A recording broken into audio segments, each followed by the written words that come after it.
లోయ అన్నదప్పుడు అంధకార స్థలం. అందుకని దావీదు మహారాజు అంటాడు, అంధకార లోయల్లో నేను సంచరించినను.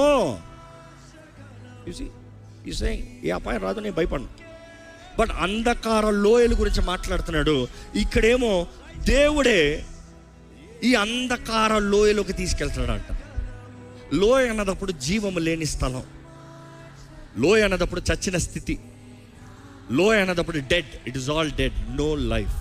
చచ్చిన ప్రాంతము, చచ్చిన స్థలము, చచ్చిన స్థితి. ఇక్కడ చచ్చిన స్థితుల్లో, చచ్చిన జీవితాల్లో, చచ్చిన పరిస్థితుల్లో ఉన్న వారితో దేవుడు మాట్లాడుతున్నాడు. ఈ లోయ చూసినప్పుడు ఇక్కడ ఏమాత్రము జీవము లేదు, కానీ కేవలము చచ్చినవి ఉన్నాయి. అక్కడ ఏం కనబడుతున్నాయంట? ఆయనకి ఎండిన ఎముకలు కనబడుతున్నాయంట. ఏ మాత్రము నిరీక్షణ లేదు, ఏ మాత్రం ఆధారం లేదు. ఇది బ్రతకగలవా? దేవుడు అడుగుతున్నాడు. అయ్యా, ఈ ఎండిన ఎముకలు బ్రతుకుతాయా? ఈరోజు దేవుడు మనల్ని అడుగుతున్నాడు, మిమ్మల్ని అడుగుతున్నాడు, నన్ను అడుగుతున్నాడు. ఈ ఎండిన బ్రతుకు బ్రతకగలదా? ఎండిన వివాహం బ్రతకగలదా? ఈ చచ్చి ఎండి నష్టం అయిపోయిన ఈ వివాహ జీవితము మరలా చిగురుస్తుందా? ఇదిగో పాడైన ఈ నీ బ్రతుకు, ఇదిగో పాడైన నీ ఆశలు, నీ వాంఛ, నీ జీవితం నాశనం అయిపోయిన నీ జీవితం, దేవుడు అంటాడు మరలా బ్రతుకుతుందా? అడుగుతున్నాడు మిమ్మల్ని. ఏంటి మీ జవాబే? దేవుడు అడుగుతున్నాడు బ్రతుకుతుందా అని. మీ ఆన్సర్ ఏంటి?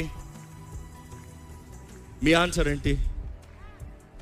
ఈరోజు చాలామంది నో, ఇంకేది బ్రతకదు, ఇంకేది అవ్వదు, ఇంకేనా మారడు, ఇంకేమ మారదు, ఇంకైతే జరగదు, ఇంకా ఈ కుటుంబం కట్టబడదు, ఇంకా నా జీవితంలో ఆధారం లేదు, ఇంకా నా జీవితంలో ముందుకు వెళ్ళలేను, నాకు ఉన్నాయన్నీ పోయాయి, నేను ఇంకా ఏమీ చేయలేను, నేను కేవలం చచ్చి ఎండిన రీతిగా పడుంటాం వ్యర్థంగా, అంతే. నాలో ఏ వ్యర్థమైందే అంతే ఉంటుంది, కానీ మంచి ఏమీ లేదు.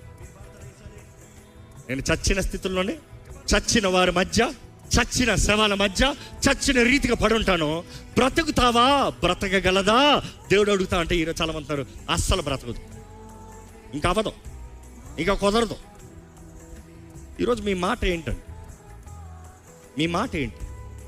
దేవుడు అడిగే ప్రశ్నకి ఏంటి మీ మాట? ఆశ ఉందా?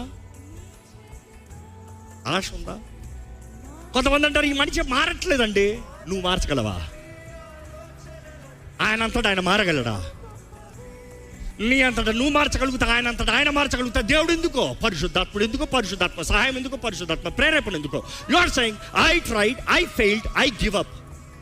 నేను ప్రయత్నం చేశా, నేను